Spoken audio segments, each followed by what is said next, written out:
pour dire les choses. Le premier truc, c'est qu'on n'avait pas vu la croissance démographique arriver. Ni l'éruption de l'Asie, mais surtout la croissance démographique. Le deuxième truc, c'est que le peak oil pétrolier conventionnel est aux alentours de 2015, mais qu'on ne l'avait pas vu à cause des bourses, ou à cause des relations entre les boîtes pétrolières et les bourses. Et enfin, le troisième, c'est qu'il va bien falloir à un moment donné négocier sur le changement climatique. En fait, alors ce qui est assez étonnant quand on se place du point de vue de la communication, de la transparence, c'est que c'est trois choses. Donc, je peux vous assurer que vous êtes à Moscou, à Pékin, à Bombay, à Brasilia, à Washington. Enfin, tous les grands pays du monde en croissance le ressentent, mais la communication, c'est un bordel et une complication telle que ça ressort jamais. Alors ça, moi, je suis assez étonné parce que je dois passer 80% de mon temps hors de France. J'observe une analyse mondiale en concrétisation et j'observe que la communication... je me demande si les journalistes font leur métier. Je me demande si les gens ont intérêt à ce que les choses se disent. Je sais pas si les gens plutôt préfèrent que les choses se disent pas, je ne sais rien. Mais enfin, toujours est-il qu'il y a une discordance complète entre un fait mondial et une complexité communicationnelle. Et comme si certaines des choses dans les trois faits étaient insupportables à dire ou posaient tant de problèmes qu'on préférait ne pas les dire. Alors le deuxième point intéressant, c'est l'histoire du changement climatique, où là, on se rend compte qu'on est devant un problème, un sujet, qui est inédit dans l'histoire de l'humanité. Il est inédit parce que la molécule de CO2 a une durée de vie moyenne de 100 à 120 ans dans l'atmosphère. On n'avait pas prévu ça. Que c'est un phénomène où les inerties sont facilement de 40-50 ans. Donc c'est alors par rapport à la culture du court terme, là. Troisièmement, on ne peut pas faire fi du passé, c'est-à-dire que vous n'analysez pas du tout le problème quand vous êtes à Bombay ou dans un quelconque pays d'Afrique de la même manière que quand vous l'analysez depuis un pays développé, parce que dans un cas, c'est à cause de vous que ça s'est fait, dans l'autre cas, vous ne savez pas. Donc il y a des tas de choses différentes. Donc c'est un problème qui ne peut pas s'analyser d'une manière uniforme dans le monde. Et puis c'est un problème qui finalement est à la fois au-dessus des zones d'influence, j'ose même pas dire de lobbying, nos zones d'influence des entreprises ou des capacités de décision des États. C'est un problème, si on le schématise à 1000 ou 1500 milliards de dollars. Bon, il n'y a aucune entreprise qui peut s'occuper d'un problème à 1000 à 1500 milliards de dollars. Et puis, il n'y a aucun État qui se sente finalement assez costaud pour... Donc, c'est un problème trop grand pour les institutions ou les acteurs habituels de la communication.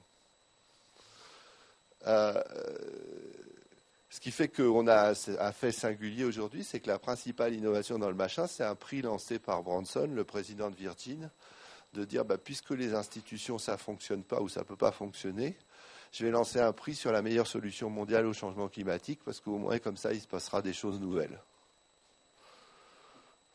Donc c'est intéressant, phénomène de communication, quand même. C'est très intéressant, phénomène de communication.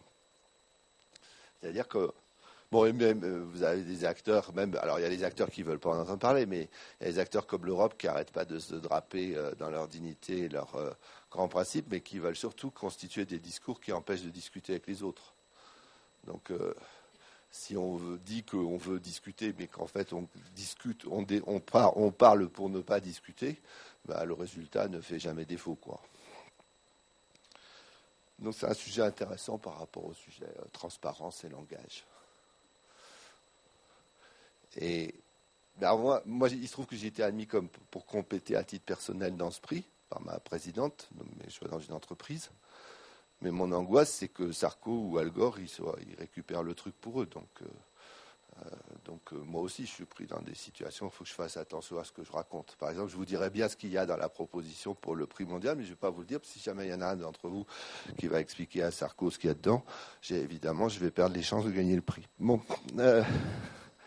mais c'est une situation de communication concrète. Alors, troisième sujet peut-être, mais après je réponds aux questions, c'est l'histoire des l'incapacité dans notre pays à trouver dans nos pays, mais surtout dans notre pays, à trouver un équilibre entre le discours sur les énergies renouvelables et les économies d'énergie. Alors ça, c'est assez saisissant du point de vue de la communication. Comme la com sur les économies d'énergie, ça demande de l'argent et ça demande des capacités qui sont plutôt les capacités des gens qui seraient dans les biens de consommation. Et ben, la com sur les économies d'énergie est faite par personne. Et donc, alors que le sujet important, c'est les économies d'énergie, la chaleur aussi en combinaison des économies d'énergie, mais que le sujet important ne peut se prendre que par là. Comme les gens ne savent pas faire la com, ben on ne sait pas traiter le sujet, on ne sait pas que le sujet existe, et à la fin, on le confond avec un autre. Mais parce que, finalement, pour faire communication, il faut quand même avoir une masse critique. Sinon, on est pris dans le vacarme de la société contemporaine, on est pris dans l'embouteillage. Une communication individuelle, c'est sympathique, c'est digne, c'est machin. Puis quand on rencontre quelqu'un d'intelligent, on est toujours sensible, on est content à dîner, on est content. Mais fondamentalement, socialement, ça ne sert à rien. Ce qui compte, c'est ce qui est un peu, ce qui fait masse. Les idées, elles n'acquièrent de l'énergie que quand il y a une masse pour leur donner. J'ai dit parfois, les idées, c'est E égale 1,5 de MV2. Hein, les idées, c'est la masse, mais les idées, c'est la vitesse, mais s'il n'y a pas de la masse pour lui donner de l'énergie, ça ne suffit pas, quoi. Mais ça, c'est un sujet intéressant parce que, et je peux vous assurer que depuis 7 à 8 ans, les différents gouvernements successifs n'ont pas manqué de suggestions pour savoir comment attaquer le sujet en communication. En plus, de temps en temps, il peut y avoir des mesures qui accélèrent la communication. Mais généralement, les gens distinguent les mesures et les communications. Ils pensent que les mesures, c'est les faits, et la communication, c'est ce qu'on fait derrière les mesures. De temps en temps, il y a des mesures qui peuvent avoir un contenu de communication que du coup, elles deviennent plus efficaces. Mais il y a une très grande difficulté finalement, ça c'était un truc très simple de Palo Alto. Là, il n'y a pas la réalité puis sa communication. La communication fait partie de la réalité. Le drame, c'est quand la communication remplace la réalité. Alors là, c'est encore une autre histoire, ça. Mais les économies d'énergie, c'est un cas absolument extraordinaire où on met 5 gars de L'Oréal pour prendre le truc en charge et appliquer les méthodes L'Oréal aux économies d'énergie, et ils vous transforment les économies d'énergie dans ce pays, quoi. Enfin, mais les gars qui s'occupent d'économie d'énergie, ils ne savent pas que les métiers existent chez L'Oréal. Ou chez Vuitton, hein. Pas chez Hermès, parce que chez Hermès, c'est autre chose. Non, mais chez Hermès, c'est une boîte qui vit du fait que ses clients ne savent pas qu'ils ont payé quand ils ont payé. Alors c'est un peu particulier quand même. C'est un peu particulier comme positionnement. J'y ai passé 5 ans, on est très content d'y être allé, je suis très content d'être sorti. Bon, le dernier point que je voulais évoquer pour rester malheureusement dans les horaires, parce que mais j'espère vous avoir déjà dit 2-3 trucs. Les déchets nucléaires, puis si j'ai le temps, je dirais peut-être un mot de poésie, mais pour équilibrer. On a été confronté en matière de déchets nucléaires il y a 4-5 ans. Enfin, moi, j'ai rejoint Areva en 2000. Et oui, je pourrais peut-être le dire comme ça. Et on a fait des travaux sur les Français et les déchets nucléaires, travaux d'enquête, etc. On a même fait des trucs avec des élèves d'école d'ingénieurs et de commerce, coûtant pas cher, où ils avaient le droit de poser toutes les questions qu'ils voulaient, mais les leurs. On s'est rendu compte qu'à un moment donné, que finalement, toute communication sur le sujet ne pouvait qu'échouer. Donc, parce que toute communication dans l'ordre des faits était promise à rencontrer des barrières de potentiel qui faisaient que, quoi qu'ils se disent, ça pourrait pas s'échanger.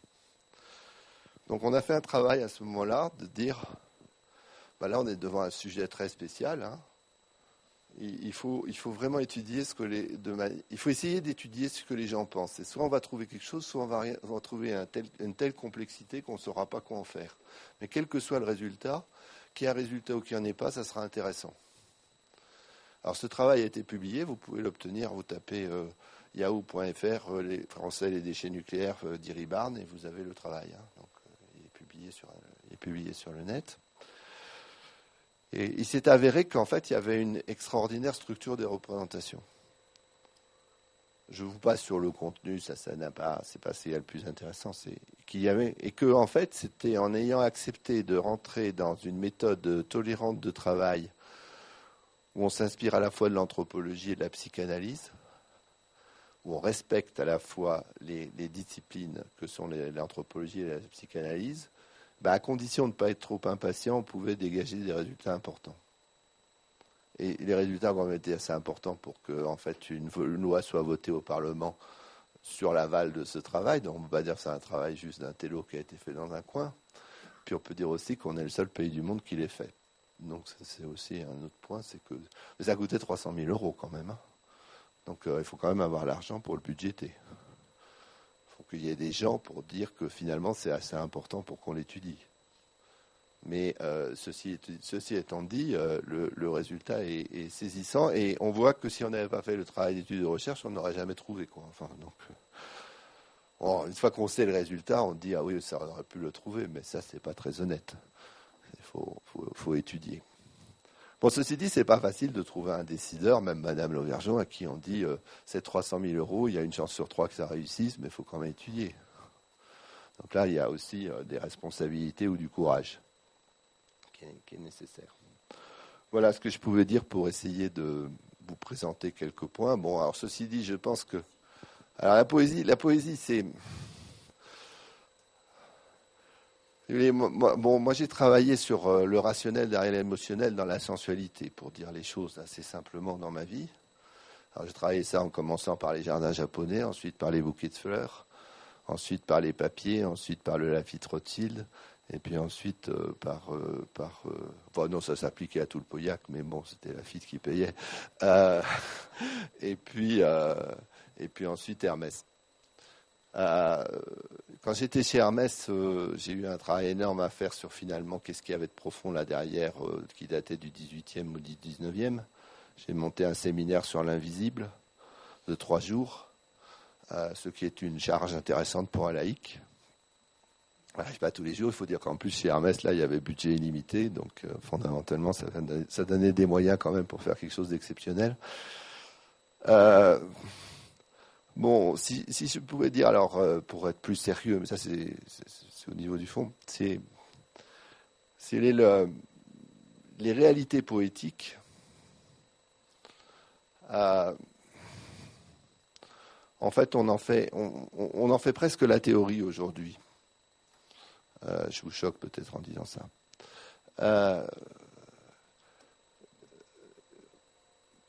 C'est l'éloge des nuances, c'est la résonance du fini et de l'infini, c'est la dualité des dieux Apollon et Hermès, on ne voit bien avec le cœur qu'avec le cœur, c'est ce qui échappe aux mots que les mots cherchent à dire, c'est les poètes, celui qui se tient dans une proximité essentielle des choses et comme s'il était en présence d'une perfection qui le dépasse.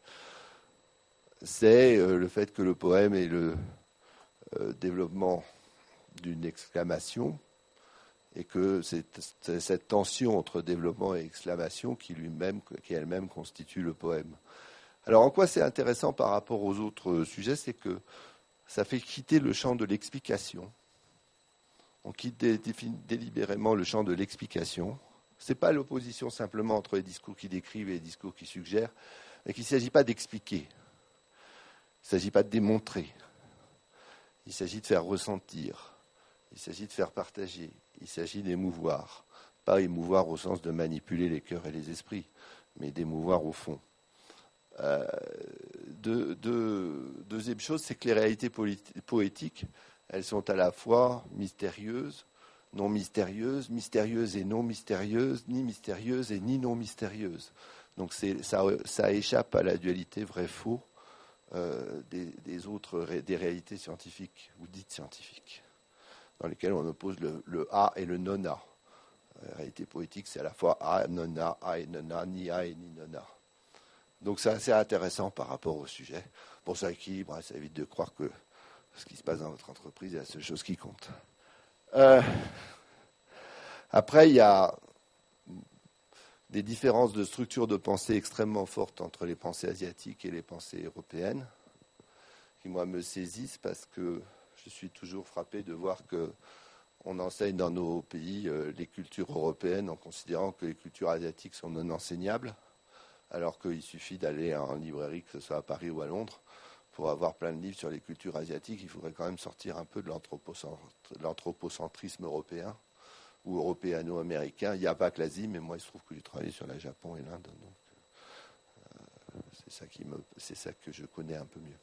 En tout cas, par rapport à la poésie, disons que le regard asiatique apporte beaucoup, en plus de ce que l'Europe a déjà fait. Voilà ce que je peux vous dire. J'ai fait un speech un peu plus formel sur la modernité, ceux qui sont intéressés, mais je ne voulais pas à 9h moins le quart jusqu'à 9h15 vous affliger des slides et vous emmerder en disant peut-être il y a 2-3 trucs qui vous auront plus parlé dans ce speech-là. Voilà. Je suis prêt à répondre à vos questions. Je vais prendre mon taxi.